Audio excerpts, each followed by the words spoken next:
Do I need to remind you that this house already has enough complaints to qualify for a Sensitivity Awareness Weekend? You passed out cigarettes for a smoke-a-thon on Earth Day, you installed speed bumps on the handicapped ramps, and most recently, you dumped 100 pounds of meat on a peaceful vegan protest. Oh, come on. That was way more than 100 pounds. Okay, retro go. Let's go.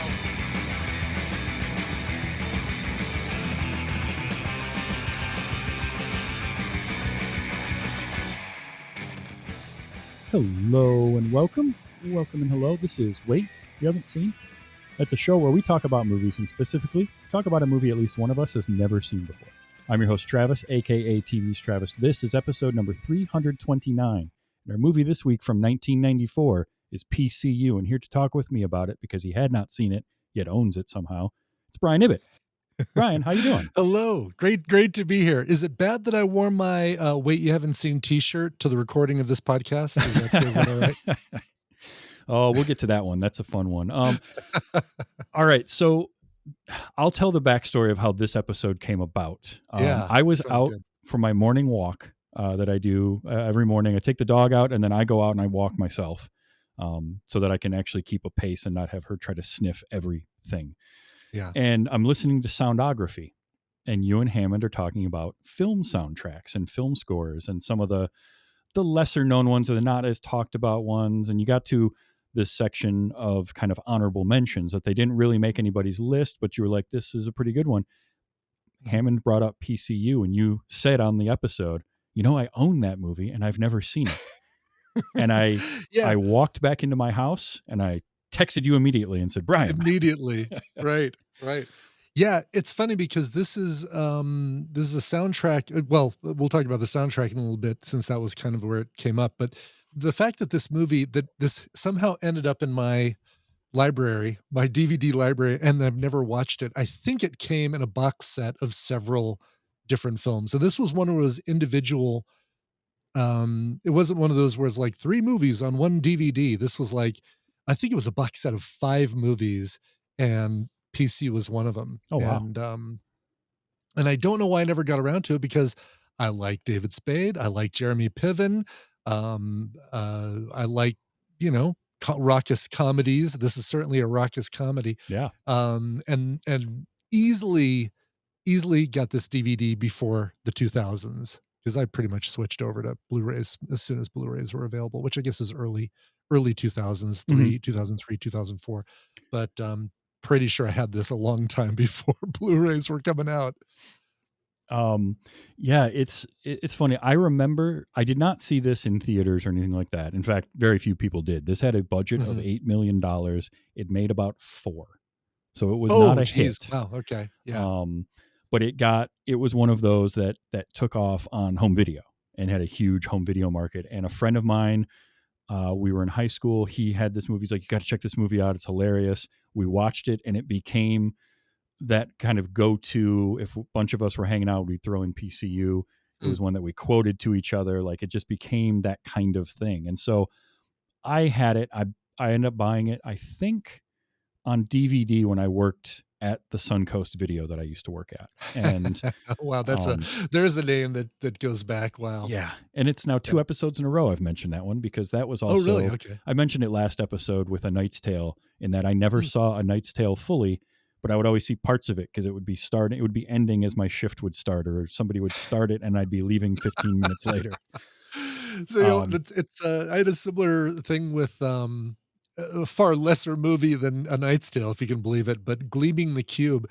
When I worked at a movie theater. I worked at it was called the Century 21, also the name of a realty company. Right. Yep. Oh, yeah. But we had a theater called the Century 21, and I was working concessions, and basically my break would take place about the same time every day, which turned out to be in the middle of Gleaming the Cube. And so I would go and take a thing of popcorn and sit in the very back row and watch 5-10 minutes of Gleaming the Cube, which always seemed to be the same 5 to 10 minutes.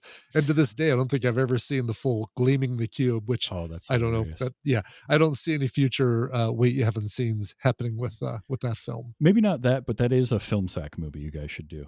I think that Oh, would it be a good totally one. is. Yeah, for sure. But yeah, this was just one of those that I kind of grew up with because I was in high school when I saw it, and Mm. I always just really liked, because I love these kinds of raunchy comedies, and this is Mhm. it's a PG-13 movie, but it toes that line. And in reading about it, the Really director does. was originally wanted to make it R-rated, but the Mhm. studio was like, "Nah, now we wanted PG-13," and so he did cut it down to that. Interesting. And Yeah, I because it think it feels works like better. I think so too. It feels like the fact that it skates that line really closely, Mhm. um, it kind of goes with the theme of the film as well, Yeah. as kind of like the not really censorship, but the man's gonna tell us what we can like and what we can't like, and, Yep. that sort of thing. The I was surprised when I saw, because it was afterwards that I saw it was PG-13. Didn't realize it beforehand. Also didn't realize, for whatever reason, if you would have asked me before I watched the film, I would have told you almost with 100% certainty that this was a National Lampoon thing, that it Yep. was, one Yep. of their creations. And it's probably just because I'm confusing it with Animal House, or at least kind of like that Well, now I'm questioning whether or not Animal House was National Lampoon. Was it? National Or maybe it Lampoon's wasn't. Animal House, yeah, It was, Animal House okay, was, yes. and Van Wilder, I think, was too. Van Um, Wilder, that's probably what I'm confusing with, because I was also surprised when I picked up the case after we had started talking about it, that Ryan Reynolds wasn't in this. But right? I looked at the cast list, I'm like, "Oh, Piven, Spade, no Ryan Reynolds," and I think I was thinking of Van Wilder in that case. And it's one of those where this is this generation's Animal House, or this Mm, generation's Van mhm. Wilder. Like every generation kind of has that comedy Yeah. movie that's theirs that falls into this category, that college campus comedy thing. I think after Van Yeah. Wilder, it was probably what was the one with oh shoot. Dazed and Confused. I guess that's not it. You've got college students in it, but it really more focuses on the Yeah, that one not quite, but there was yeah. one not Uncommitted, but something like that. It Mm, had the kid wow, I'm having just a blank moment. I can't think of it, but there was one a few years after Van Wilder. These movies just kind of come through in waves and mhm, cycles. You'll get one mhm. every few years because the college experience is always very similar but just a little bit different. And you Yeah, get somebody who yeah. experienced it, because this was written by um, Zach Penn and Adam Leff. And Zach Penn went on to do a bunch Mm. of other stuff you've probably heard of. Some of them okay, some of them not. Like he wrote the story for Free Guy. X-Men. Oh, yeah, right, Um, and yeah, the X-Men worst. 2, He yeah. wrote X-Men 2, but then he also wrote the story for X-Men Oh, for The Last Last Stand. Stand, which Yes, isn't good. But he helped write right. The Avengers in 2012. Oh, Um, okay, that's good. Ready Player One, The Incredible Hulk. So those were all Mhm. things that Zach Penn had done, and he had gone to a college in Connecticut, Wesleyan College, I think it was, and so that was sort Mm, of somewhat the basis for this the movie. inspiration. Yeah, Um, probably not to this degree, but, no, but no. So here's a fun one though for you. I've got a yeah. great piece of trivia. The director of this movie. You Mhm. know the director of this movie. The question is, what do you know him from? You might not recognize the name Hart I Bachner. don't recognize the name Hart Bachner. That feels like a name that I'd remember. You don't know him Um, as a director. You know him as an actor. oh, From oh, one really? from So it'd be one like, specific role you will know him from. oh, wow. Um, if you tell me the film, will I be able to guess the role, or is that too easy? Is that too Possibly. okay? I'll tell you the film. What you know him Okay. from was he was in Die Hard. The first Die Hard. Okay. All right. Let's see here. This is good. Um, is he the guy on the airplane who tells Bruce Willis to do fists with his toes? No, that is a different Okay. actor that I've seen in a bunch of other stuff. In fact, I remember All that right. actor more from The Crow than Die Hard, but that's neither here nor Okay. there. Let's see. I love this because it's like, all right, who had a very memorable scene but wasn't someone you'd remember outside of that film? Yeah. Um, uh, was he? Let's see. I'm I trying to will think if say he any of was the. not one of the German terrorists. Yeah, that I think that would be too obvious too. But was he at the party? Was he a member of the party? He was at the party. He was at the party. Mhm. Okay. Um, I don't know. I'm gonna kick myself when you tell me You though. will, because Hart Bachner played Ellis. Oh, really? Yep. Bubby Hans. Oh, he's a much bigger part than Fist with your I toes was guy. expecting you to Yeah, tell yeah. me. I was expecting it to be, on the level of Jimmy Buffett carrying Oh. margaritas through Jurassic World, kind of like Right. blink and you'll miss him, but he's I still a forget thing he's you in never there. forget. Yeah. Yeah. No, Hart Bachner was Ellis in Die Hard. And Wow. I did not know that until just a few years ago. I happened to be looking up PCU for something else because, well, I was looking it up because it's not available anywhere to watch. And so I was like, Oh, oh, I really? remember PCU. And then I see Hart Bachner, Oh, yeah. and I always like to look at directors and see what else they've done. I'm like, wait a minute, that's Ellis? Holy Hmm. crap. Like, That's it's kind crazy. of, Is this the only how much directing has he done? I guess I could look it up, but he had you done a probably know. little bit, Okay. nothing major, but he kind of got, I think, more into directing. Well, he's got 57 acting credits up through even Mhm. this last year. Um, Oh, and really? he only has Okay. 5 directing credits. His last one was he did 7 episodes of NCIS New Orleans. Um, he did another. He did High School High. You remember that one with Oh, I remember High Lovitz? School High. Yeah, Yeah. that was Yeah. him. He basically did Okay. those 2 movies and like a couple of small things. So I guess he didn't direct much, I but should say I remember High School High existing, but that's another movie that I haven't seen, uh, yeah, probably probably not something that's ever gonna warrant a future, no, probably not. which I haven't seen. But, okay. Wow, interesting that he, it looks like directing even in the middle of all of his acting stuff, so, Hmm. um, hmm, But it was just one of those where, yeah, and I think the reason that you can't find this anywhere for streaming has got to be music rights, which oh, sure. and some of that is a prominent feature in the movie is Mhm, George Clinton in Parliament Funkadelic. mhm. Um, Yeah. Yeah, who do a great cover, so good a cover of Prince's Erotic City that I question for a second whether I've gotten it wrong all these years that was originally a George Clinton song that Prince covered. That's right? how Yeah, that's how good it is, like, "Wait a minute, that feels more like a P-Funk song than a Prince song, really, if you when you come down to it." it kind of does. Yeah. And that was a fun one. So initially in the script, um, the band that came was Nirvana, Oh, and really? because Okay. they filmed this in 1993 and it sat on Yeah. the shelf for a year before it finally got released. Okay. And so initially they wanted Oh. Nirvana, but they realized that Nirvana was going to be too expensive. And Mhm. then I think the other one I read was the Goo Goo Dolls, but they weren't big enough at the time. Sure. And so they ended up, somebody was like, oh, what about George Clinton? And it's interesting because Nirvana fits the tone a It little bit more. totally does. It totally does. And even Goo Goo Dolls would fit more because you don't look at Jeremy Piven and say, "Oh, this guy really loves Parliament Funkadelic." Right. Yeah. Yeah. But Parliament ends up being so good in this movie Yeah. because like just the huge nature of so many people on stage, and it adds to the chaos of that party. Yeah. It's Yeah. really hilarious, and I absolutely love It it. And is. I have been lucky enough to see Parliament live, and it's such a good show. And it was on a Oh, stage really? Oh, it roughly would the be. size they were on in this movie. It was tiny little Jeez, because stage. the band is never fewer than, like, 12 people up there, No, right? I it's mean, it's yeah, it's a it's always like that. yeah, yeah, Um, that's great. Wow. Oh, that'd be yeah. so great to see. Oh, they were awesome. So Yeah. the cast in this movie though, Yeah. Let's and let's hit up the and cast, this yeah. is one of those. So for me, because this was a kind of formative movie for me Mhm, when I mhm, saw it, is a lot of these actors I think of from this movie, mhm. or it's on the short list for him. So like Jeremy Piven. When I think of Jeremy Piven, this is one of the performances that I think of for him Mm, because cool. he's kind of born for this role. It's that fast talking, like very used car salesman, Van Wilder type character, and he's so good at it. I He's really good. think.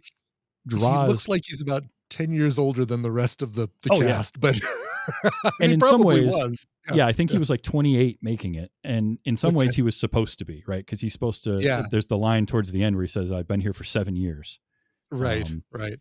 But I really think that the character of Droz crawled so that Van Wilder could run. Like, Mm-hmm. it's sort of the precursor. And he's not the first guy to be that character, but That kind of character.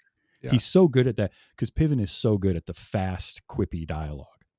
Yeah, you get the part that really shines with him is the speech, the pump up speech that he gives everybody, like, we're going to do this, and and you kind of get a little bit of Bluto, Belushi's character in Animal House, Yep. when he says, was it over when the Germans bombed Pearl Harbor? And, Yeah. But Belushi was never nearly as good at the fast talking for that character, or it just wasn't Bluto who Bluto was, Right. as Jeremy Piven is, and his going off the rails with all of the screaming that people just need a party. Oh yeah. Oh, and I mean, when we get to playing some clips from this movie, I could have just captured everything he said and played it. Like, it's all gold. Sure. But he was a ton of fun in this, and it's just this. I didn't watch a lot of Entourage. I've seen some bits and pieces of it, but like, I think of Jeremy Piven. I regret the time. I would have liked to have spent that time doing something else, I think. Now that I look back.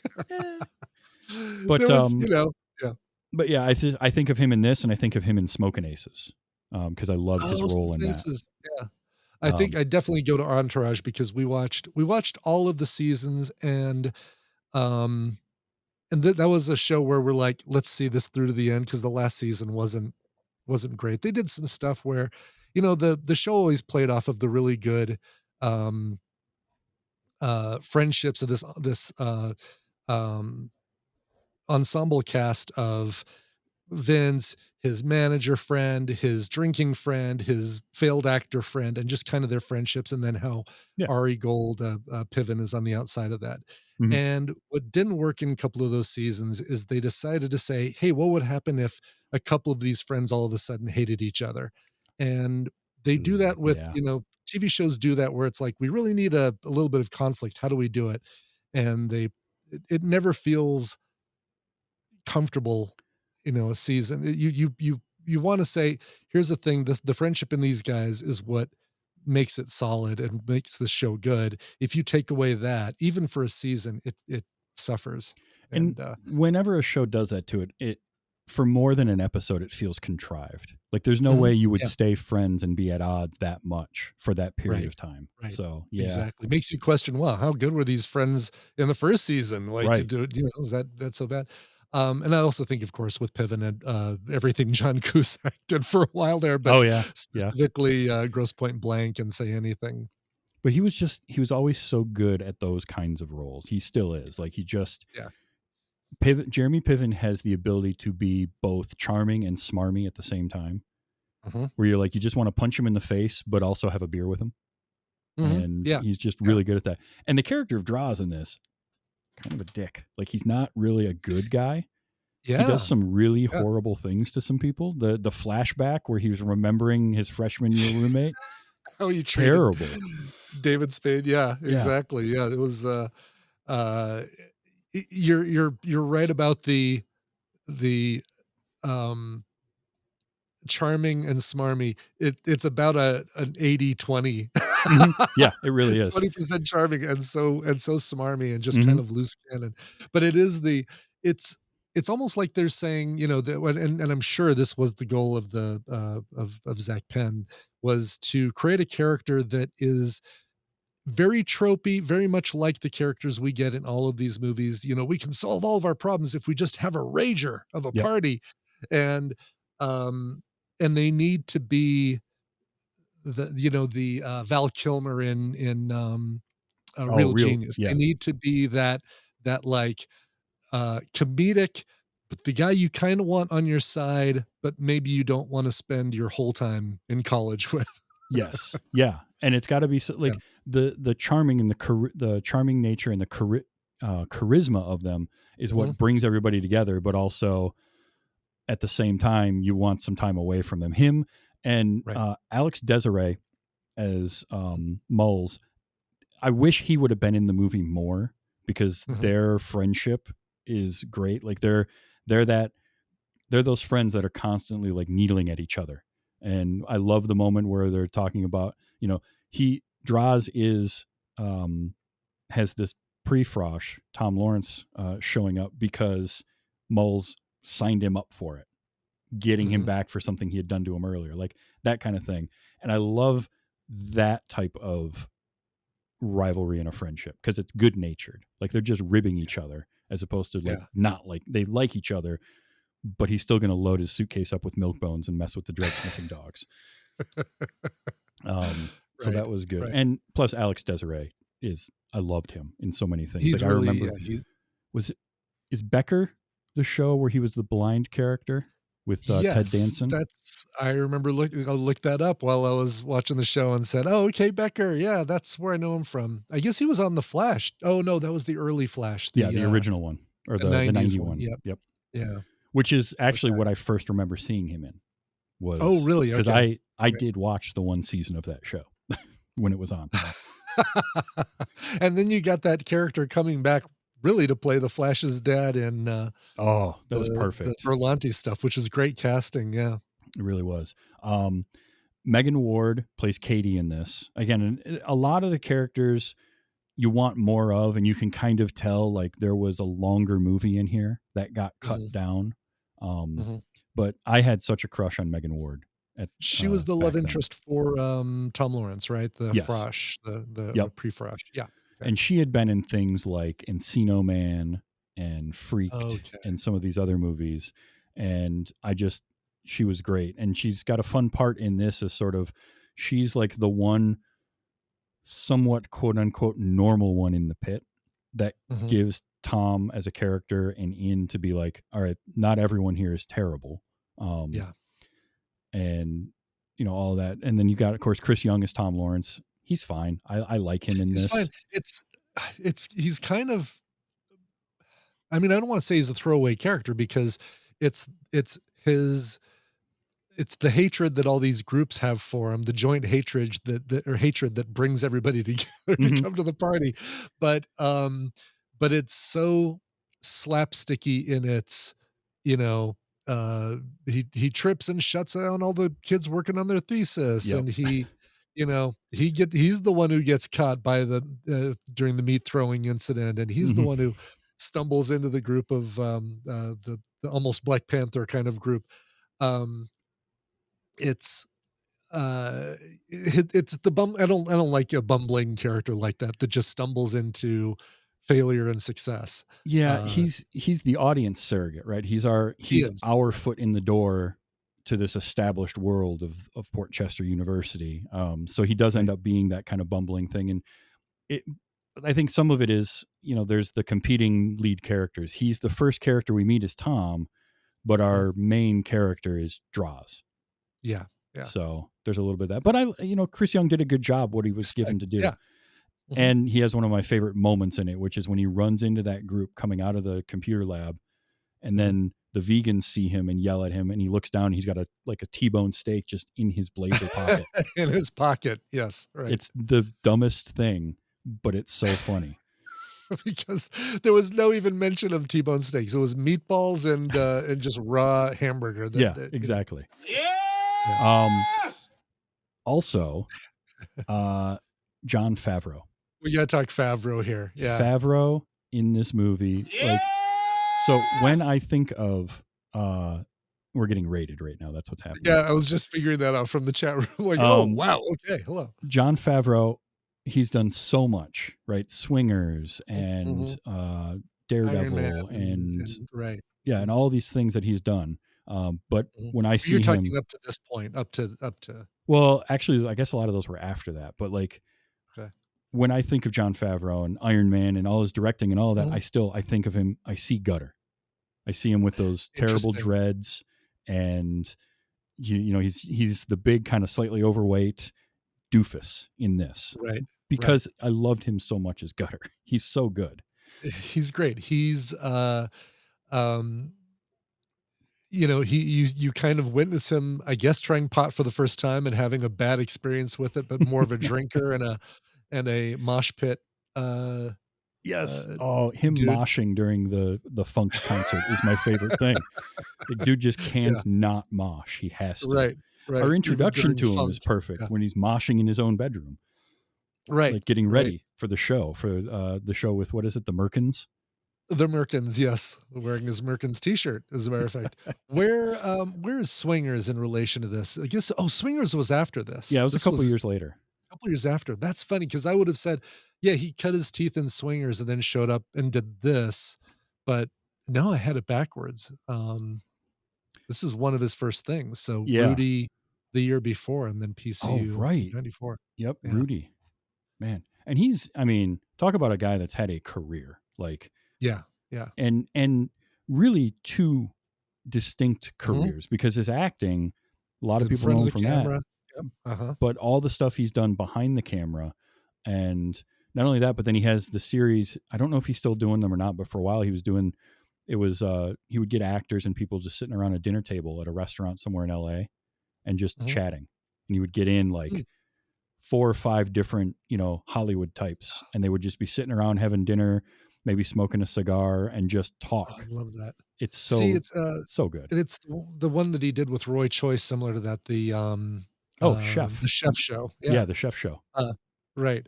After the movie, The Chef, or after the Mhm. movie Chef, and then The Chef Show. It's, plus you gotta love a guy who's involved with 2 of our favorite geek franchises, both Star Wars and the Marvel Cinematic Universe, at least 2 of my favorite Oh, anyway, yeah. Big time. and is instrumental, in both of those. We need to somehow, he's gotta get involved in the Star Trek, That's we need him to get a Star Trek or Alien or one of these other franchises for the hat trick. Yep. And also anytime, there's the member of the Tadpool Gutter is a tool, and that's 100% from this movie. Oh, is that where that That's makes where that sense comes because that's from. where it comes from, gutter is a tool. Okay, wow. But I love Gutter because he's so well-intentioned, but he's such an idiot. And Mhm. how he Yeah, got into college in the first place is beyond me. Um, right. because you have to think it was probably some kind of a sports scholarship, but then he just never shows up for practice or something. But he's Something, great. right, there's because it's definitely not an academic, scholarship or No, something. no. His little, pot dream about, um, speaking in front of Congress about I didn't exhale. Yep. Just Oh yeah. That was it's because that was on the heels of that was some of that was the actual footage of Congress talking to Clinton, I think, right? oh, sure. And Okay, so they that's where just that cut came that from. in. And it makes Yeah. sense if they're filming this in 93, that would have been like a year after that. And that would have So, been a great pair like, it would have been a very, timely reference back mhm. then, but, still kinda works with Kavanaugh Kind recently, of, yeah. so, they coulda just been the same thing there too. And that little dream sequence also involves another favorite character of mine in this, which is Mersh, played by Jake Busey. Uh, this is the Right. first thing I ever saw Jake Busey in, was this movie, playing the stoner. Yeah, okay. And I ended up seeing him like, then he started just showing up in all sorts of stuff after that. But Starship Troopers was, yeah, I think what I remember him yep, most from, Enemy of the earliest on. State, he's in, all sorts of stuff. I love him in Identity. If you remember that movie Oh, with John that's Cusack. the John Cusack, Amanda Peet. I was just talking about that with Tina the other day not Hauser. It's not it's the other no, is it Philip Michael Hauser? No, it's the No, other, Ray uh, Liotta. no, no, no, who plays the without spoiling anything with Identity, Oh, Pruitt Taylor Vince. Pruitt Taylor Vince. Okay, yeah, it's, Yes. 'cause I just saw him in Superman, and that's why it came up with Tina. Oh, I was okay, like, yeah. uh, But yeah, I love the characters of Mersh and the Giggler and everybody from Jerrytown. Um, which again yeah, is so Hippie back, Olympics. Yeah. I guess 20 years ago now or whatever. I did a sketch comedy show on Public Access, and we named our show after that group, the Jerrytown After group. Our show Jerrytown? was called Really? Jerrytown because of PCU. Oh, And wow, okay. the funny thing about that was like none of us smoked pot. So it wasn't like we were a bunch of stoners. We just liked the group and we thought they were funny. Um, Sure. Like when they're doing the ultimate frisbee, which is the perfect intramural sport for this college, is ultimate frisbee. And Really? Okay. I love when they're spinning the frisbee and like the whole Jerrytown crew. What are they doing? And they're just watching it. Yeah. Swerving. Right. It looks like they're huddling, like they're strategizing, Yeah. and they're just mesmerized by the spinning 'Cause disc. they are just high as all hell. Baked out of their minds. Yes. Yep. And then they bring in Blotter. Blotter's great. Talk about that's the perfect secret weapon for your ultimate frisbee team. Just go long. Throw it for the dog. Just a dog, and no one seems to care. Nope. Like the other team, the womenist don't even seem to care that there's a dog on the field. Not at all. Speaking of go yeah, ahead. go ahead.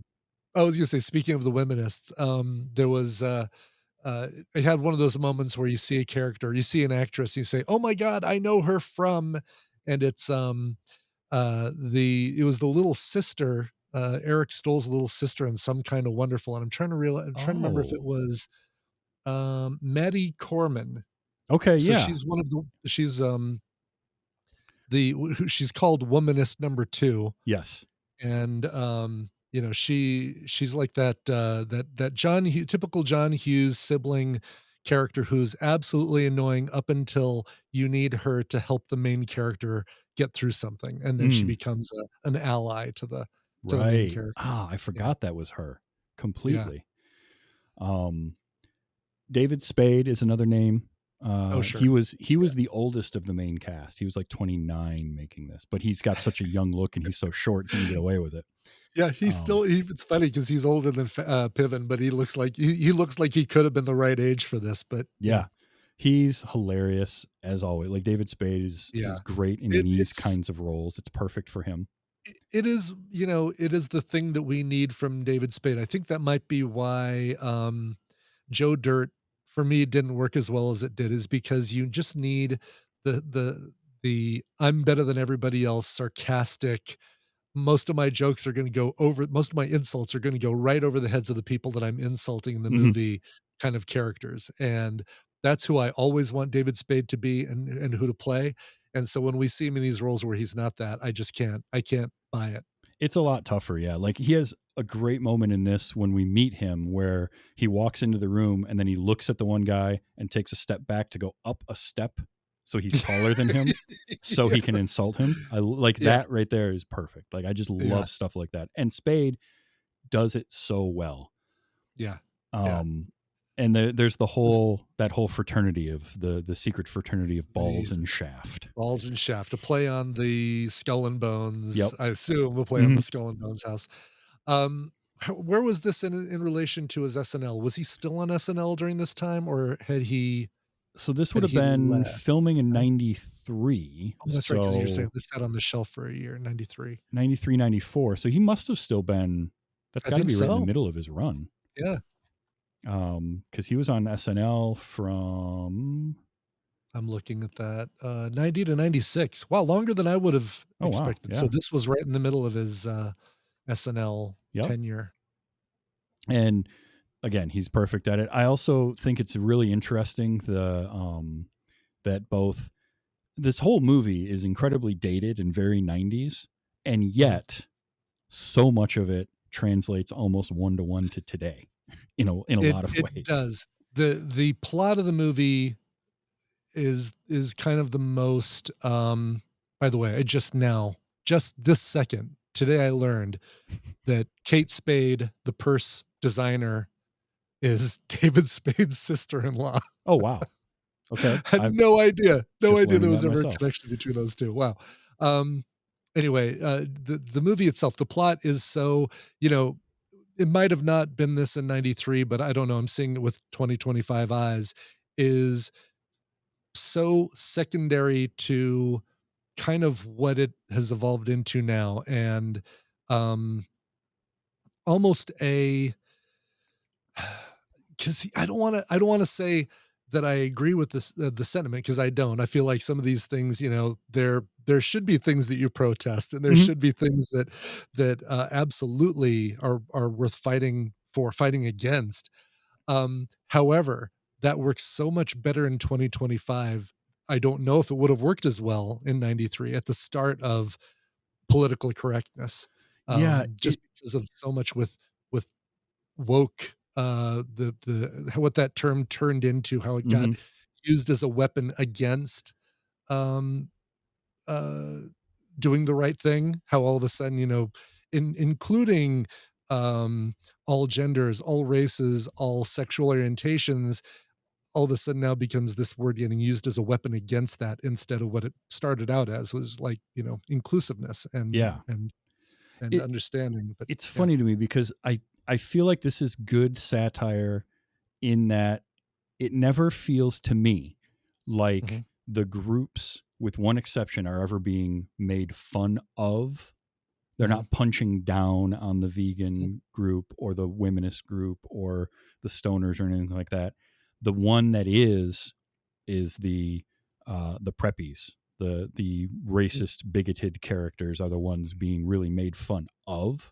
The rest Yeah. of them they're Yeah. poking fun at, but they Right. also invite them to the party and get everybody to just hang out and be friends, despite their differences at the end. Mhm. Very differently from they exclude Spade and all of his group, and Yes. Right. make reference, call them all sorts of names and salute them and like all of that kind of stuff. And this is 30 years ago, and it's not really gotten better, That unfortunately. doesn't hold up.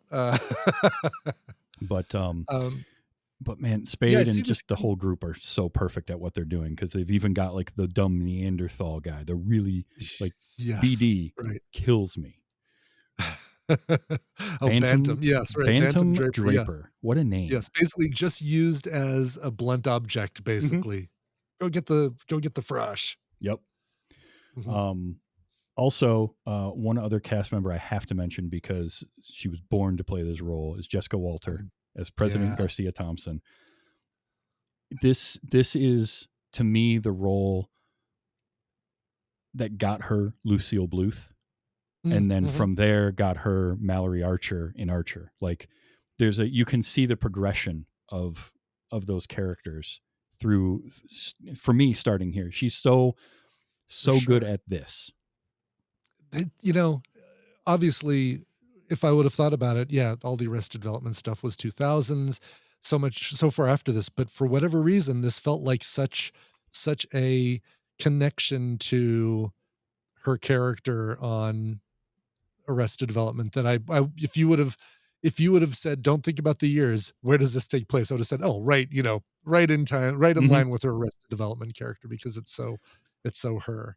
Yeah, and I mean, she for 1993, 94, and then Arrested Development's like a decade later. She doesn't look any Yeah. different. She sounds exactly No. the same. She totally And does, and it's a similar character. yeah, Yeah, and elitist, wow. she's so good at that because she has this ability to make you hate her. Mhm. That is, it really is a skill to be able to do that well because she was a great person.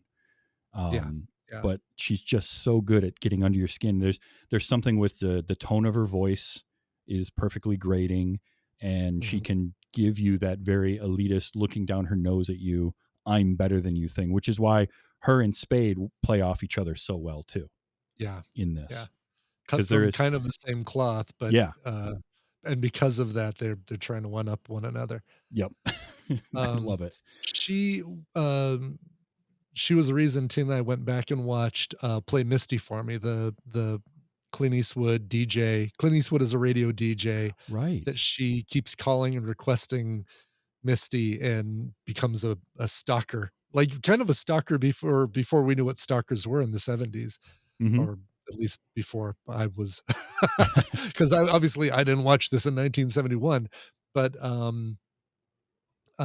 such a great early role for her, and you even still hear Lucille Bluth and her voice in that film, even though she's supposed to be a little bit more seductive and a little bit more um, uh, sultry than condescending and snide, that she plays so well in all the more recent characters that she Condescending. played. That's the perfect word. She does Yeah, that better than just about just anybody.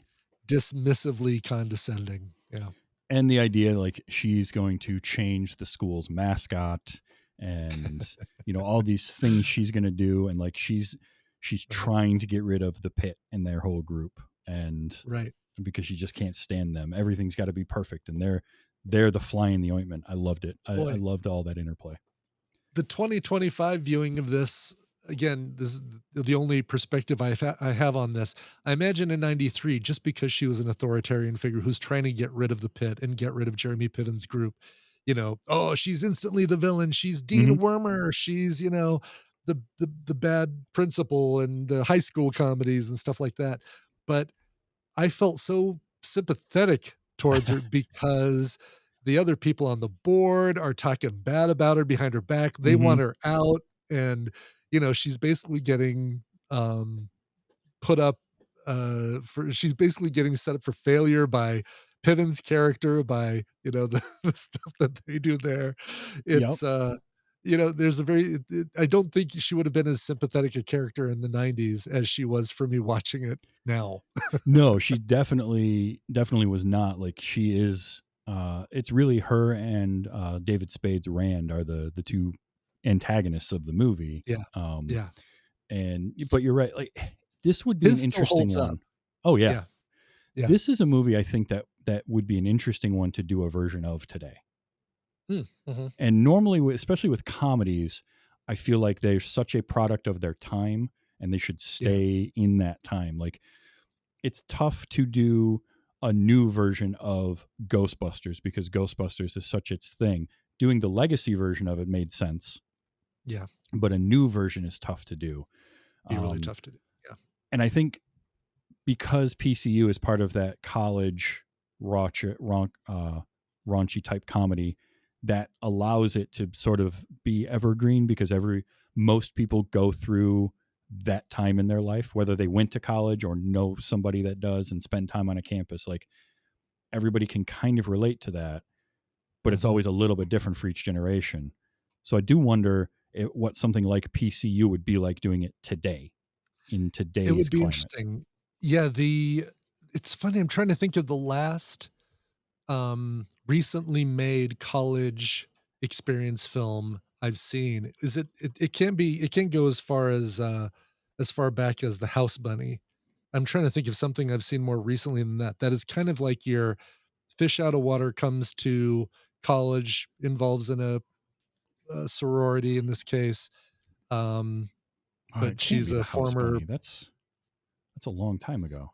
it's a long time ago, and there's gotta be something newer than that I've seen, right? That's like Not counting the like the Van Wilder sequels or something like that, because there's been a few oh, of yeah. those. Have there been those in more There's been recent years? some. Okay. Oh, the movie I was thinking of earlier was Accepted with Justin Long. Accepted, okay. I don't Is know if one I've even seen that. that was Um 2006. oh, okay. Kind of in Jonah this Hill, Blake same type Lively, of. yeah.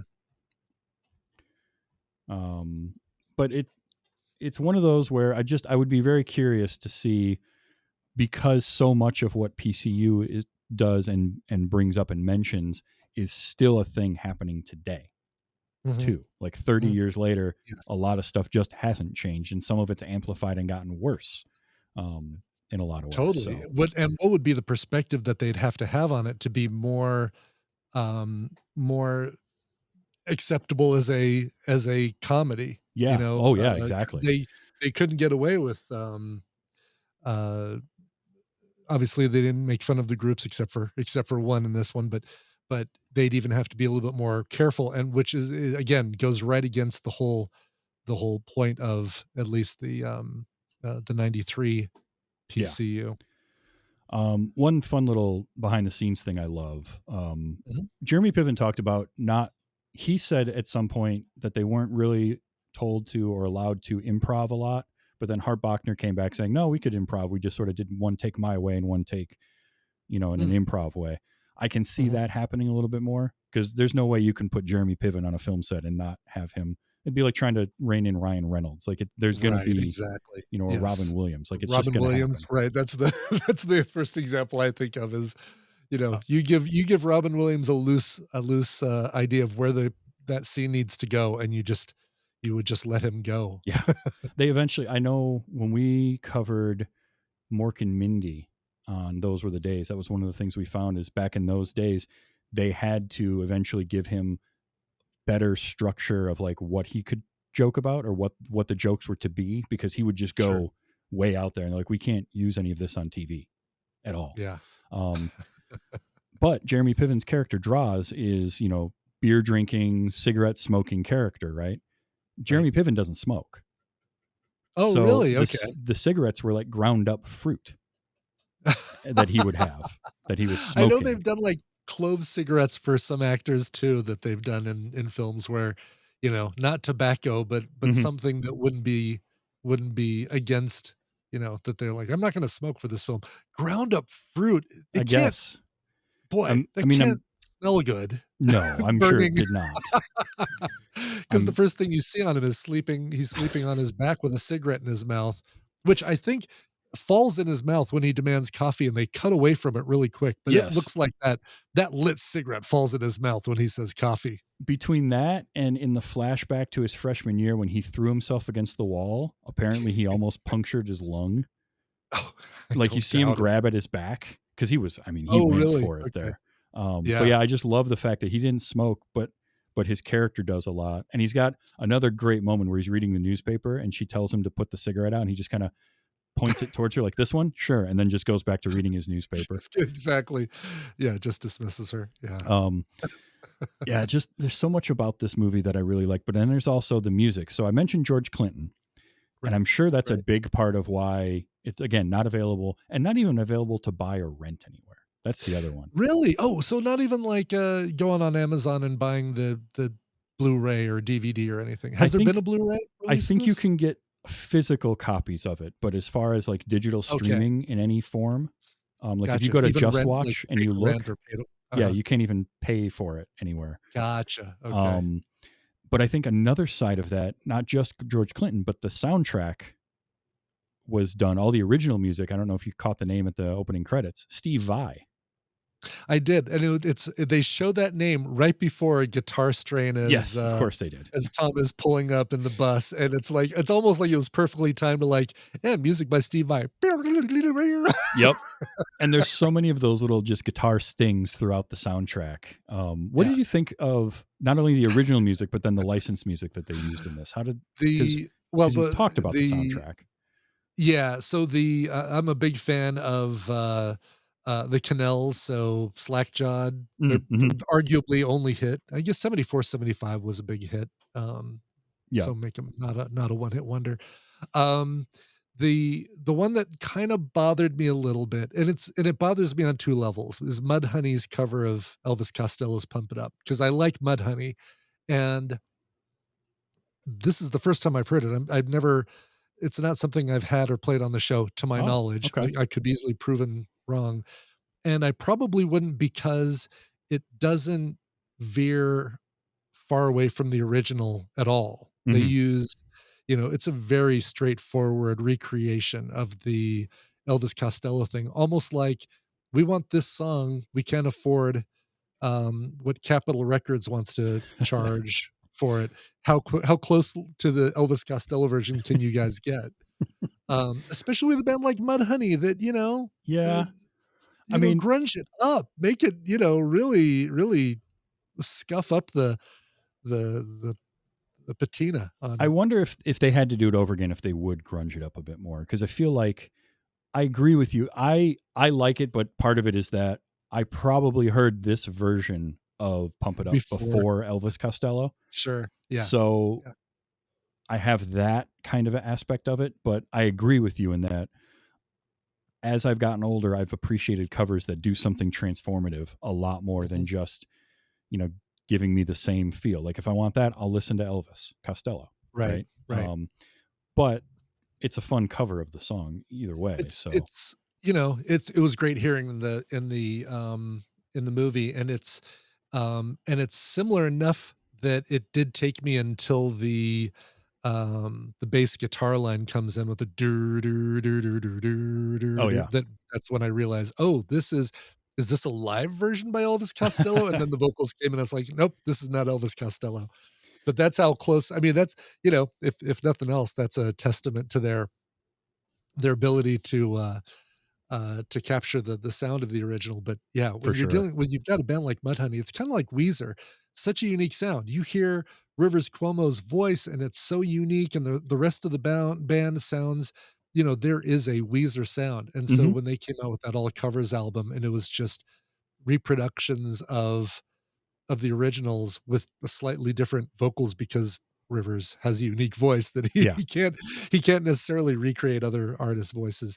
It just felt like such a missed opportunity to really take it in a different And, direction. like, quickly on the subject of Weezer, they even have such a Yeah. distinct sound that I remember there was a band, and I think they're still around, but it was Cold. They were kind of a new metal band in the early Okay. 2000s. They did a song, they had a hit with a song called Stupid Girl. And Okay. the the verses of that song were written by Rivers Cuomo Oh. because the band had the riff and they called it their Weezer riff. And as they were writing the song, they got a hold of Rivers to ask him to write lyrics. Oh, hilarious. Interesting. So they played the song for Rivers and said, Yeah. "Can And you it write us some lyrics for this?" And and it absolutely, like, you can hear the Weezer influence in the song and just like the structure of it and everything. So yeah, it is one of those where they've done some covers that I think are pretty good, but the I will cover look 'em up. album, Cold. Okay. yeah. But the Weezer Hmm. cover album, I agree with you. It just there was something missing there. Yeah, needed Um, some Weezerness. but you had Mudhoney, the Canals. We start off with a Hendrix song right at the beginning of Right? the movie where he's on the Yep. bus. Also, and I've never paid attention enough, but at the end of the movie, when Tom gets back on the bus to leave, Hart Bachner's sitting behind him. But I Oh, think because really? he's clean Okay. shaven, I never recognize him because I only Yeah, think of him with I that. need that manicured beard Yes, to I be only for think of me to him be with able to that douchey recognize him. That's beard. what I need. Yeah, right. Um, but you had, I mean, obviously George Clinton for a few Sure. songs because they did Right. what did they did Erotic City, they did Give Up the Funk, Tear the Roof Give Off. Up the Funk, right. That was and that's the one that's not on the soundtrack album, but that Mm, was, big yeah. their big hit, which again probably speaks to why the um Oh why well, it's it's impossible to stream this. Yeah. yeah. And then Stomp was the other one that they did. Mhm. And you had a Henry Rollins written song performed by Stick, Drinking and Driving. Okay. But the other song that is prominent in this and is such a good use of the song is Afternoon Delight by the Starland Vocal Band because that scene kills me. The whole of It's that used scene. as a weapon. Yes. They use the song as a weapon. They lock him in. I love that he locks him in with the club that they found in the car. It's a great payoff, right? Because you It see him really is. look at the club in what he thinks is Spade's car and say, "Well, this really came in handy." And then it's a nice callback to say, "Oh, he found a use for that thing." And they have a few nice callbacks in this. There's that one. There's the callback to the Kane Hackman theory. Um, call me for the shower scene and Dress to Kill, and then later on that Oh, gets paid yes. off. Yes. Um, all of that. Yes. So like it was great. And but I love so much about this movie. Like it is. I know my love for the movie is at least 60% nostalgia. Like I Sure. understand that. Sure. I'm pretty sure if I show this to somebody who is younger than me Mhm. in today, it's not going to have the same resonance. Like Right. I feel like for you, I could be wrong in this, but I feel like for you, you at least can remember the time that this movie came out well enough to like sort of transport back to that and see it. Obviously you're watching it through today's lens, but like For sure. you can see what this would have been like at that time. For sure, absolutely. Yeah, and what we knew about those, the little experience we'd had with those actors up to this point, Piven and Hmm. Favreau, and what a revelation it would have been to see these proto characters that we would then see, them go on to, especially Piven. Ari Gold might be uh uh Oh, it's just Droz, draws. and That just exactly, just a continuation of that character in the future. he's Just changed. happened to get his crap together and figure out how to be an agent. Yeah, he finally graduated, left college, and Right. became an agent. It's kind of Yep, the perfect job for exactly. him. And Um, the other but thing that I really appreciate on this is just um, the almost idiocracy level of foresight on again, this little glimmer of what political correctness was in '93 mhm. to And they're certainly not saying, this is going to be the future. They're probably even saying, this will. There might have been a point where they're saying this will just be kind of a flash in the pan, Yeah. politically correctness kind of thing. Um, but to have the foresight to say, well, it actually is.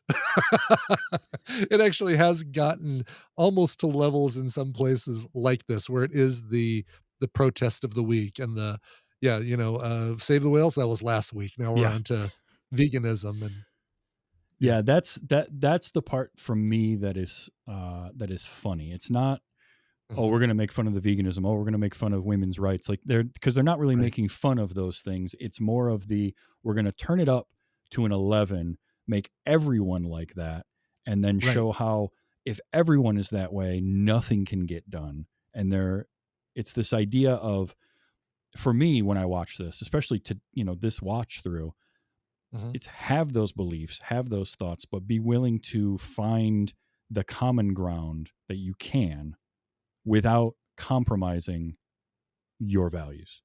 Maybe I'm Mhm. looking into it too much, but like at the end of the movie, No, none of them gave up their values, they but they didn't were able say, "Oh, to, I'm seeing the light," or whatever. yeah. Yeah. No, they're just all able to come together for the for It's the the rager of joke. a party. Yeah, it's the moment where Sam says, "Yeah, but they got a good party going on," and like, "Oh, so we should Mhm. just give up what we're talking about for a couple hours and have fun." And she's like, "Yeah," and goes, but Yeah. doesn't Yeah. she doesn't give up on it forever, just for that little bit of time to let loose and then go back to kind of what you're doing. And I liked that, and then sort of also the message that Droz gives at the speech at the end of like rallying together. Like it used to be us against them, now it's us against us, and let's band together again and go back against the authority, which also kind of uh, prescient for today, in Yeah, several ways. So uh, for I, sure. I do like that, and also this movie is eminently quotable, and I forgot some of the quotes I still say from this Oh, that really? like have worked Like their what? way into my lexicon. So like one of them was the Daves, who crack me up, right? Because they're just the two like slackers in the pit. Oh, Um, yes. Yeah. The guitarists, one of the drummer and guitarist, right? no, that's Raji and Oh, Deej. they're the ones passed out in the fireplace, at Yeah, one the point. Daves Yes. are the guys that they go to put up the flyers. They put up They get one, one nailed in there. and Yeah, then they're just right. like, "Oh, just give up, man." Like that's their whole thing. But it's Gotcha. Yeah. early on when they're trying to sneak into the cafeteria, right? Because there's the protest, the vegan protest outside for Chili Burger Day, Right. and when they all come walking up, and again, this is like Droz's character in a nutshell. He comes through the line. He sees somebody coming at him with the paint. He's like, "Oh," and takes a left, Uh-huh. and the paint gets thrown on the Daves. And just the The way he Daves get says, covered with it. "Yeah, Yeah. Harsh bud. harsh bud." Like again, it just Is that you say that's a phrase you, it's a phrase I've said a lot, and I completely I forgot love it it. was from this. The other one, and again, it's just I'll say this as just whenever somebody like take something that was meant for my group, or like you're waiting on a table and somebody comes in and sits at the table before you can get the seat at the bar, and it's That weasel snagged the bee. All right. Bong hits anyone? but it's that Weasel weasel snagged the snagged bee. the bee. That was one that was always like my friend group, we said that all the time. That's funny. That guy cracked me up too because he just giggled always. Right. um Was that, the giggler, Theo Caldwell. There you go, yeah. right there. Yep. Yes. And then also just bong hits anyone? Like that's just Mersh's answer for everything. Right. Um, and this was where I learned We're getting housed here, guys. we're getting housed, Yeah, which getting house. So this is the origin of that, right? Because 'Cause I've I, heard that as a I phrase. have to think it is. It's the first time I ever Yeah, heard it was in this movie, yeah. um, which is another one I use quite a bit. I While I was watching it this time, I've got a little screen capture, and I'll grab animated GIFs or GIFs, however you want to pronounce it. Mhm. And one of them I had to get this time around is the guy when Tom is trying to run away from everyone. He gets into the building. This is before he trips over the computer lab. but the guy running the computer lab that's in the hallway smoking. Right. Saying, do you have you have to, you have to have a thesis if you're up here. Right. Yeah. It's like floor's closed, bud. I had to capture that moment because it's when he grabs him by the shoulder and the camera pans over to him. He just looks so creepy, just standing there with the stub of a cigarette. But they walk into the computer lab and he just Get your feet off the desk. just slapping at people's feet. And the insults in this movie, again, you can tell sometimes that they wanted it to be R-rated and maybe toned it back, either changing lines or redubbing them later. But some of these PG-13 insults, like Finishing the thesis, fuzzhead. They're due Monday morning. fuzzhead. Fuzzhead is great. Also, Tom at the end when he gets the whole mob to chase him. Hey! Butt licks! That one that is such a PG-13 thing it really to say, is. but you kind of believe it because he's coming from this kid who's from Vermont or something? Delaware. Delaware. That's, of course, Delaware. Yes. Yeah. Did I tell you that I'm from Delaware? Really? It's that look that Piven makes. Yeah, the face that he makes when he says that too. Like, eyes wide. Rawr. So much Droz. Like, Call me for the shower scene and Dress to Kill? which I love the idea of the Kane Hackman theory. It's great, right? It is a thing of its time. Like, you have to have terrestrial TV or cable TV for it to work. But the idea, far fewer channels for it to be a challenge. Yes. Yeah. But I just love like at any point, 24 hours a day, there's a Gene Hackman or a Michael Caine movie playing on TV. And this is there's such a parallel to the character Laszlo in Real Genius, who has a theory about his thesis is on the spread out of prizes in sweepstakes entries. And so, very similar. Like, he's kind of his own. He's a one note character that kind of comes into play at the end, but is like, he's got this one thing. He's doing that. He's a mystery to the brand new character that sees him, and gets explained by the welcoming character, the Piven character. I love that character in Real Genius. I love Pigman in this. Pigman in this reminds me of the guy on the couch in Half Baked, Stephen Wright's character, where he's just like, he's always there, but nobody really knows. Like, they know what Pigman's doing in this movie. But he's always just a fixture on that couch until he finally sees his movie later. But I also liked the idea, and this was, I don't want to say new, but like, it's gotten, I think, progressively more and more, is coming from this line. You can major in Game Boy if you know how to bullshit. Going to college for whatever you want. You can major in whatever you want. Nowadays, majoring in Game Boy would be retro gaming. It could almost be an anthropology. You could. Yeah. But it's lines like that, or what was another one? Was he talks about the when he tells Gutter he's got to go get the beer, and Gutter's like, yeah, but I got to meet Mersh in Jerrytown for my ride to the show. Okay, well, you call those useless yerk-toting, frisbee-chucking Chiba monkeys, and you tell them you're going to be an hour late. Like, I wonder how many times that he had to re-deliver that line, because I have to wonder. Or living was it toting? Yerk toting, frisbee loving Chiba monkeys. Chiba monkeys. I can barely say it slow, and he just snaps it off. It's amazing. Yeah. When he's talking to George Clinton, We were going to rob a 7-Eleven. We don't have enough ski masks, right? that was another one we used to use a lot because it's just ridiculous. This one I definitely use because I think of it whenever you have the professional student, right? The 7-year college student or the 8-year that's not a doctor. All right. Deadly Zulu drum protest. Haven't seen one of those since my third sophomore year.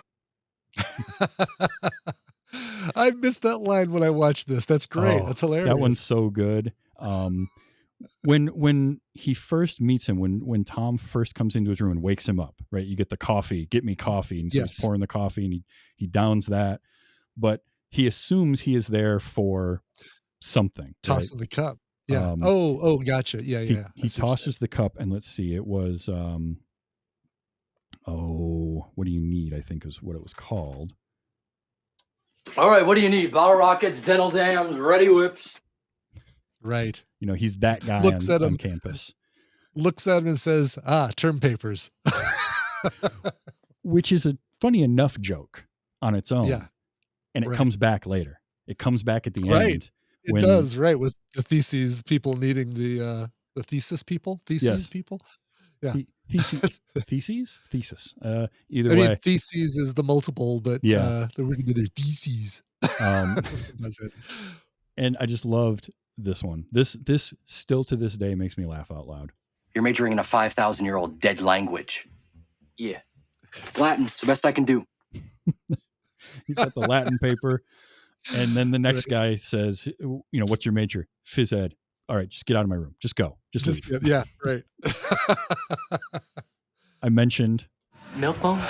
Spring break, I filled a suitcase with dog biscuits coming back from Jamaica. that is a horrible prank to play on somebody, but It is. funny. Yeah. That It is is funny. That is amazing. This might be the thing that has lasted the longest from this movie, and anybody that I talk to about it usually will bring up. You're going to wear I the know shirt it's of the band you're going to go see. Don't be that guy. Don't be that guy. And I love it, and you know, that's like you say, a reference that has outlived the movie for so long, because now it's a thing you think about because of this. But I'm of the belief that you can wear a previous tour shirt to the new tour for a band. It is okay. Oh yeah. To wear a band's shirt to see the band. I'm fine with that. I don't have a problem with it, but Yeah. I'll still make the joke. I'll make the joke every time. Absolutely, because it's such a 100%. good Especially joke. if you're at the concert. Yes. It's more of a jealousy thing of like, oh, I wish I would have seen that tour and gotten that T-shirt. Look at that. That guy's wearing the band T-shirt. To the I liked. Ladies and gentlemen, I think it's time to revive an ancient tradition we seem to have long forgotten. They confiscated the altar, Droz. No, I'm not talking about human sacrifice, Seal. Just to and just the quick riffing humor is always for me fun, because I'm terrible at it, but I know people that are that snappy with their improv humor, and so I appreciate it.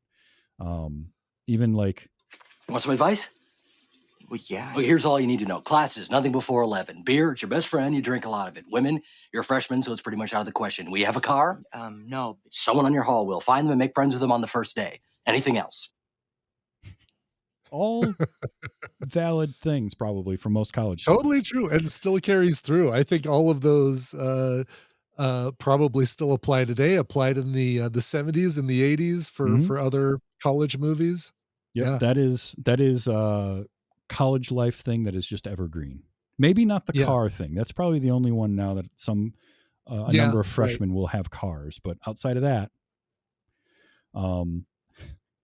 again, we didn't get enough Alex Desiree, I don't think, for this. Like, I just like him. He's just that, he's got that cool factor. And this character is really cool. But he gets the one shining moment where he's going to promote the party.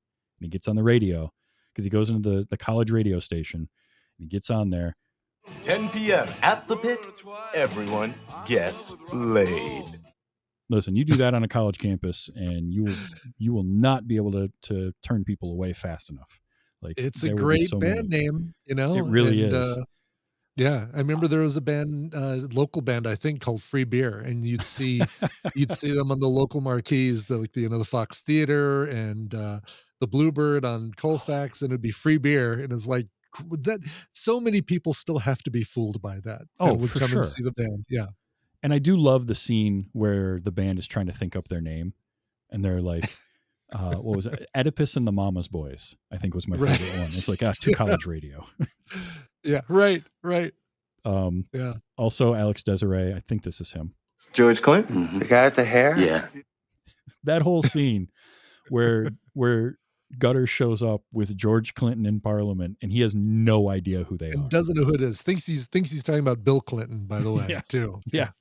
And Yeah, no, it's fine. They're just here to use the bathroom. Don't charge them for anything. And meanwhile, Droz and Mulls are just losing their minds. Right. Killed Right. me so much. Because I think, if I remember right,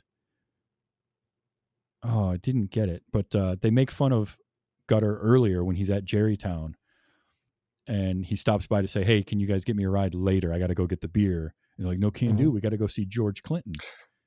He's like, Right. and they make fun of him, like calling him, "Weren't you a music major?" It's my favorite part of that I whole missed thing. that. Okay, that's great. Yeah, It's they yeah, joke that's- that Gutter was a music major, and yet he didn't know who George Clinton That's funny. was. Doesn't know who George Clinton is.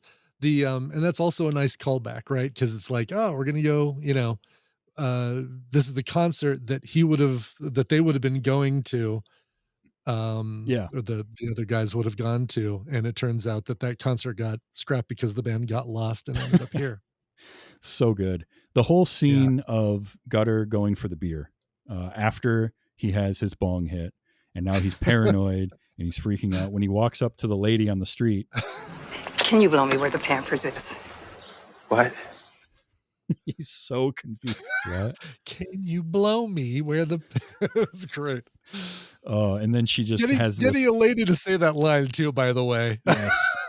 Yes. And that's that leads into what we talked about earlier with his little dream sequence of sitting in front of Congress. Right. But my favorite part of that is when they come back to him when waking up, because he's laying on his side. He's passed out next to that building, and he's laying there sleeping like a puppy dog, chasing squirrels in his dream. Right, yes. And then he wakes up and he's like, "No, the beer," and he's got to run for it. And the damn Connecticut blue laws. It's right, 8 p.m. You're right. No beer sales after 8 p.m. The this is getting Jon Favreau again so early on in his career. I haven't seen. I'm going to admit I haven't seen Rudy. I'll fix that myself. Don't worry. Fair. But so being able to recognize the greatness in Jon Favreau, and I'm thinking, if I remember correctly, Swingers was his direction, or he was involved with the making of Swingers, right? It wasn't he was Yeah. cast for it. Yeah. He was one of was those where they involved in some of it, funded and themselves. yeah, Absolutely. absolutely. You wonder what his path as an actor would have been if he hadn't done other roles that showed his versatility, if this is what people would have assumed that was his thing that he could do, if we would have seen a completely different set of roles for Favreau going forward. Probably, because it would have been very easy for him to get typecast as nothing but a lovable buffoon. The big dumb guy. Yeah. And right. by the time of Swingers, like a year or two later, he lost a bunch of weight, and he does help write that. And I think it's sort of his career in a little bit kind of is mirrored by like Vin Diesel, right? Vin Diesel had a very similar thing where he started off acting, and he's mostly known for his acting, but he got into producing early. And I think it was Boiler Room, I want to say, was the first thing he produced or co-produced or whatever. Oh, wow, And really? Okay. yeah, like he was into it early. And I think that helped him a lot in being able to shape sort of what he does. And he chooses a lot of his roles now. But I think Favreau the same way. Like he did a couple movies, but really wanted to get involved in making movies. So he helps write. I think he wrote Swingers, and He wrote Swingers. Yeah. he didn't Looking direct at it right yet, now, but nope. He that was directed by that's Doug Doug Liman. Liman. But Yeah. yeah, but he claims that he wrote the screenplay for Swingers in about 2 weeks because his dad gave him a screenwriting program, and he wanted to see if he could make a screenplay just as an exercise. Huh. I kind of like that. I love pretty that. good. It's great. Yeah. What a way to begin your, discover that you're really good at something. Yeah. Spade, obviously, David Spade is funny. I love his introduction because Tom is running from the mob, and he gets the door like slammed in his face, and you just see him get dragged away. And they wake him up. I did love Carter Prescott, pledge master of the secret fraternity of Balls and Shaft. I absolutely did not get that joke, other than Balls and Shaft just being funny. I didn't get the skull and bones joke. Yeah, reference. back then. Yeah, Like just the reference went over my head at the time. sure. But I love it now. And then they're talking to him when Rand shows up, David Spade. It's me, Rand. Open up. America's greatest president. Damn it. Who is Ronald Reagan? They've got their secret Their code Jeopardy to get style. in. Yeah, Right, which has to be answered. It has to be done in Jeopardy style too. It's because of course it does. right. I would have said topsiders as the boat shoes. Yeah, I can't remember what the full text of the second question was, but it was, oh wow, okay, yeah. I never heard him called that before. and then of course when he sees Tom, the initial thought, It's a boat.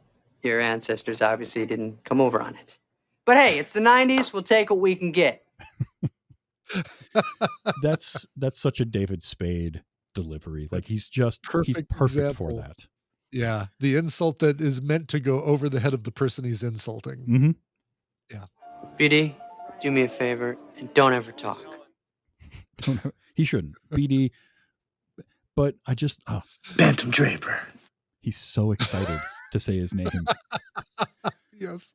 That feels to me like it would make a great exclamation. Like Great Caesar's Ghost, just yelling. Sure. Bantam Draper. Out of context would be ridiculous. Right. You'd have to know the reference to understand what. Yeah. Also, another perfectly delivered Spade line. Like only David Spade can say something in this manner. Signed, sealed, and snatched rudely. What a surprise. And we even get Now get off my lawn. so good. We get It's to get great. off my lawn. Does it? Could this be the same character that we get in Tommy Boy again, just grown up? Oh, you know what? Probably. If Rand McPherson right into headcanon. Rand McPherson is the same character from Tommy. What was it? Richard? Richard, yes, of course. Shut up, Richard. There's so many setups that do get paid off or at least brought back later on, because we talked about the Hackman Kane thing, and then later on we get shower scene and like it draws in Droz. He's sitting there, it's transfixed on it. But even when they first mention having a party and they talk about having fights with townies, like it's just a throwaway line. But later on, Tom, as he's walking around, comes around a corner and suddenly floodlight on him. Hey, look, it's a college boy. Anybody want to beat him up? It's time. Like the good old boys all clustered around a pickup truck. Yeah. Yep, just waiting for a college kid to come by. Got me quite a bit. I loved Moonbeam as a character. Is basically just there to be a caricature, but she gets Stop the violator! Which is good. I think funnier out of context, but it's real good. For sure, yes. And then later on, when that could be another, that would work well for me as a quote to use later on. Stop the violator. Sure. Yeah. I also love when they're all leaving the party after it gets shut down. Bye. Thanks for the party. Oppressors. She's like halfway through the line, she remembers that she's supposed to not like them. Right. Yeah. So that got me. I also the protesters in the beginning when Droz is walking him through the quad, and he sees the women, right, and says, "Nope, those aren't girls; those are women." And I think, what is it he says? They would no, pop your figs. Pop your figs. Pop your figs. I've never heard that phrase other than call this girls. movie. They'll pop your figs. Yeah, but that was a good one. But you had them, and he sees everybody, and then there was the one guy. Free Nelson Mandela. They freed him already. Free Nelson Mandela. He's like, oh, they did? Like, that got me this time around more than I ever remember. Yeah, just gotta have a cause. Oh, that one. All right, what's my new cause gonna be? Yep. Oh, here we go. I did get this. Aren't you a music major? Yeah. Aren't you a music major? Also, and I kind of jump around on these a little bit, but it's hard not to. President Garcia Thompson and Rand, they have their uneasy alliance, and Rand is such a skeevy, pervy character too, and like he's always doing this kind of Mrs. Robinson thing with her. But I just loved her looking at him and just spitting this out. The information Republican. Is boiling him down to his Oh, role. oh, yeah. Is the only thing she sees him as. Mm-hmm. Absolutely. I only captured one George Clinton line because he kind of mumbles a lot. It was tough to understand a lot of what he said, but I did like. Well, can't nobody make no face that ugly and not be serious. I still don't understand what he says there. Nobody can make a face that ugly and not be serious. Okay. And all right. It kills me because yeah. No, to Droz, when Droz is asking him to play the party. That's right. Okay. That's right. That's the part where he's telling him like, we were going to rob a 7-Eleven. We didn't have enough ski masks. We need some help. Like, and finally George Clinton's like, what are you trying to say? Will you play our party? Yeah. And he's like, man, nobody can make a face that ugly and not be serious. Sure, we'll do it. And you can hear Jeremy Piven laugh at that point. So I think they just let George Clinton improv whatever he was going to say. Funny. I'm pretty sure. Yeah. Kane and Hackman in the same movie together. This is my thesis, man. This is my closing arguments. Kane and Hackman in the same movie. A Bridge Too the Far. movie was Bridge Too Far. That's right. Okay. I'll remember if that ever comes up as a list of cast members in a movie we have to identify. I'll have to remember Bridge Too Far. Yeah. See, you're getting insider information. That's right. Exactly. You mentioned this earlier, but I captured this just because I don't think I've ever heard anyone say it in this manner. But this is the other board members for the college talking about the president behind her back. And this is that thing. It's the trope in movies where a main character overhears something that is integral to the plot to help them later on. Right. And it's Tom hiding under the stairs, but he hears the two guys and one of them says, Garcia Thompson's making sandwiches without bread. That bitch is giving me gout. I've never heard making sandwiches without bread. She's making sandwiches without bread. She's giving me gout. Giving me gout. Amazing. And finally the closing line of the movie, because at this point we've learned that that wasn't Rand's red BMW that he trashed, which is awful, by the way. Like, even if it was his car, he did all sorts of property damage to his car and other people's cars. Yeah. Like sideswiped 2 cars in parking spaces. Completely destroyed the soft top on it. It is a funny moment though. Am I clear on that side? No, just drive him anyway. Right. But he's walking away with Sam, which is a plot thread that's sort of never really fully developed. They play around with it. The longer version of the movie probably has more there, but just this. My aunt loaned me her red BMW convertible. Really? Oh no. Oh no. It's a fun movie. It's silly. It is. It's really dumb, but it knows it too.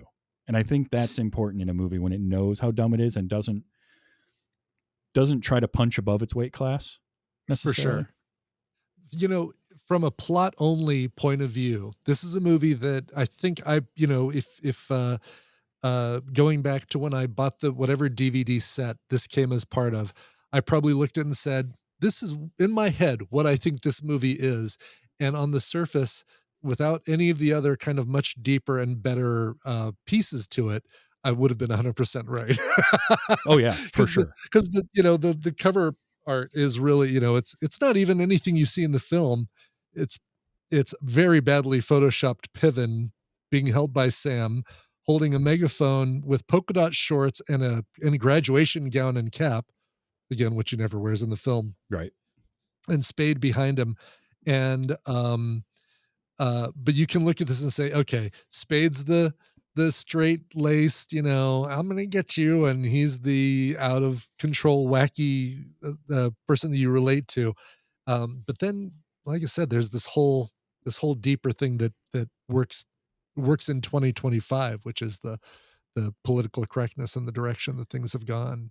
And that's one of those where when you see a movie like this that has actors and writers at the beginning of their career, and you can see the ability there. There's some talent and some skill from, Jeremy Piven, Jon Favreau.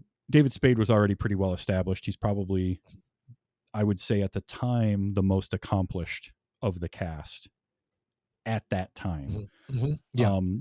But you see some of that ability in Zach Penn, in his ability to write a story that can give you a little bit more. Like, not all of his stories have hit. He also wrote Elektra, not a very good movie. Okay. Nope. But there's something there. Like, you can see that, and so it does do a little bit more than just your screwball college comedy. But it still, at its heart, is exactly that, and it doesn't try to be more than that. It does get itself somewhat elevated, but it knows its lane and it sticks with it. And the jokes, I think, because they ended up toning it down to PG-13, I think the jokes last longer. Yeah. Because of that. Yeah. I think it's one of those few times where it's better served to do that. It doesn't, the going super blue and going R-rated, in a case like this would feel like the easy solution for laughs. Yes. You're laughing because of the crassness of it, and they have to be smarter to be able to stay within that PG-13 boundary. It's why something like Airplane can still be funny 40 years later, and something like Epic Movie or those movies that were trying to ape that same Zucker Brothers style but didn't have the cleverness for it, and instead went to the gross out, don't last as long, because for sure it does take a little bit more to make it work without going to that level. So I like stuff like that. And again, it's obviously, it's the cast at the end of the day. It's the cast and then the music, and it gives it that energy. It's got the energy of those mid-90s comedies that just seems to be infectious. Like, you can't help but just kind of, it's like listening to Weird Al. You can't be in a bad mood watching a movie like this. It's true. Yeah. So I'm glad you finally got to watch it. How long have you? Me too. You've probably owned that DVD for 20 something years. Boy, I would think so. At least, yeah. Like I said, I had to have gotten it in the, if not mid 90s when it first came out, then late 90s for sure. I don't even know how I would look up where, because it was a box set that I obviously got because of some other film or films in the series. Man, I'd have to look up. I'd be and curious see. what the box set was. Like, what other I movies know, they packaged yeah. with that? Yeah, because that would be really interesting. See if I can find. The only thing that comes up initially is Airheads, and I don't own Airheads, so I know it's not that. And this is one of those movies where, because I always like to say, look, if you can watch the movie, you should check it out. And I think that with this movie too, I think people would find this funny. It's just so hard to find. If you know somebody that has a copy of it, or can put it onto a Plex server that you can access, I think it's worth seeking out, because it is surprisingly, it's better than you would think it is for being a dumb college comedy. I think is where it really falls. And the only other one let's see, this one is Porky's Bachelor Party PCU. Again, I don't have either of those other two, so there's no way that was the box set I got. Yeah, maybe we'll see if I can. This one might be it. Let's see here. No, that's definitely not it. What a great collection this is. Ready Player One, Goonies, Beetlejuice, Neverending Story. Oh, this doesn't include PCU. It's just never mind. It's another recommended box set. Well, shoot, I was going to say, wow, if PCU came in with that is a great pickup right there. It really is. Yeah. Huh. Well, whatever it was, I'm glad that you found it and had it. And Me too. Yes. Now you've seen it, so you'll get where some of those references come from now. If you hear somebody saying gutter is a tool. Right. Now, yeah, exactly. Now that Tadpooler's name finally makes sense. So next week, I have my friend Josh Monroe coming back, and we're gonna ease ourselves into my yearly Nick Cage celebration. Cage-a-Palooza is on its way back. We're getting into it. It's almost August, right? We're gonna cross over a little Nick Cage and David Lynch. I'm gonna finally watch Wild at Heart for the first time. because I've Whoa, never you've seen that never one. watched it. Never seen Wow. it. So we're gonna watch that. I can't wait. I'm excited because I love David Lynch stuff. I love Nick Cage. Putting the two of them together, I don't know what to expect. I really don't. That's cool. There is a moment in that film that I don't get grossed out easily in films and movies. Mhm. And there's a moment in that film that that haunted me until haunted me seeing in the theaters, to the point where I finally had to watch it again when I got it as part of a Tarantino collection. Had to watch it again just to like, okay, it's not as bad as I remember. I'd like built it up in my head. And so after you watch it, I'm going to want to talk to you and tell you what that scene was, so that you know, if you're not able to guess, you're probably going to be able to see it and say, oh, this is what grossed Brian out. I'll look for that for sure. Sure. For the like 6 people that don't know that listen to my show that don't know you, what have you got going Yeah. on for folks? Well, you can hear me weekly on Coverville. That's the show that I started way back in the early days of podcasting. That is cover songs, independent artists that translate their own songs or translate other people's songs into their own style. You heard me talking about what I think makes a good cover. So if you agree with that, you might like Coverville if you haven't checked it out. TMS, boy, if you love weight you haven't seen and you don't know about TMS, then something's not wrong or something's not right with the algorithm. But Right.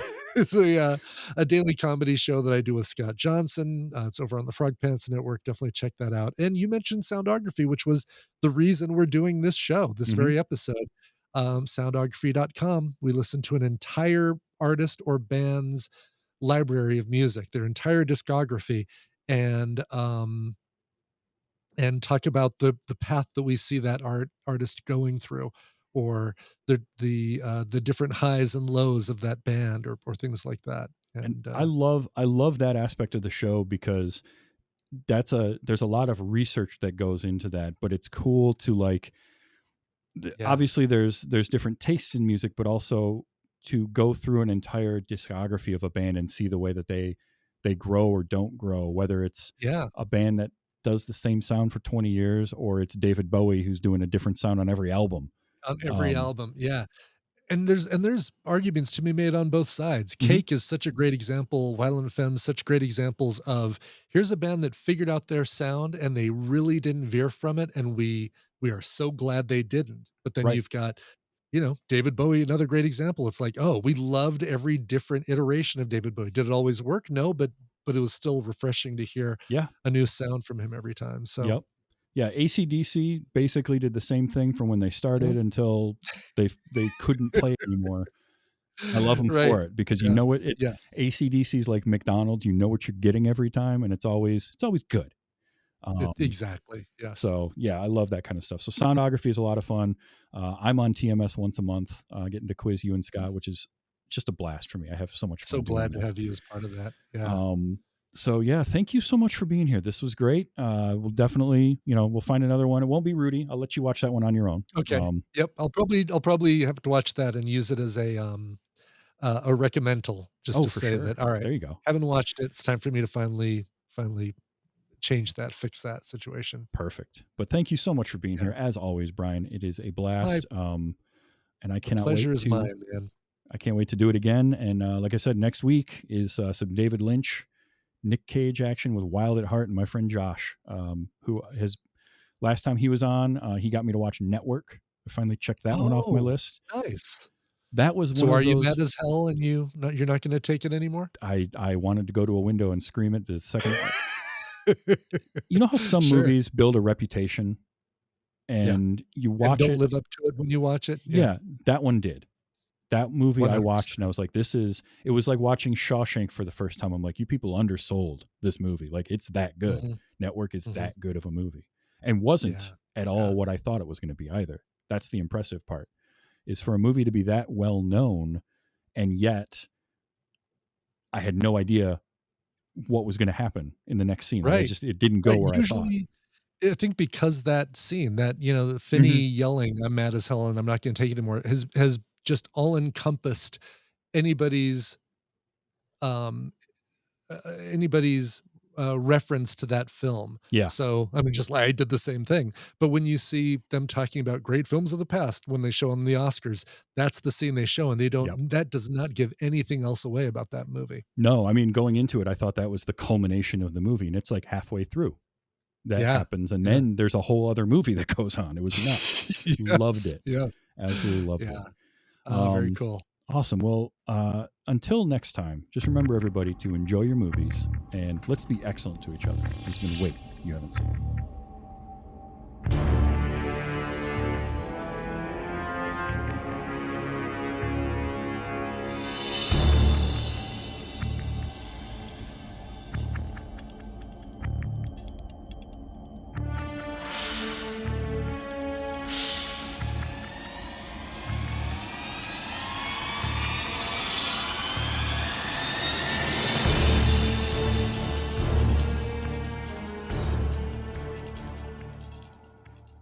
What's that supposed to mean? Yeah, cockman oppressor.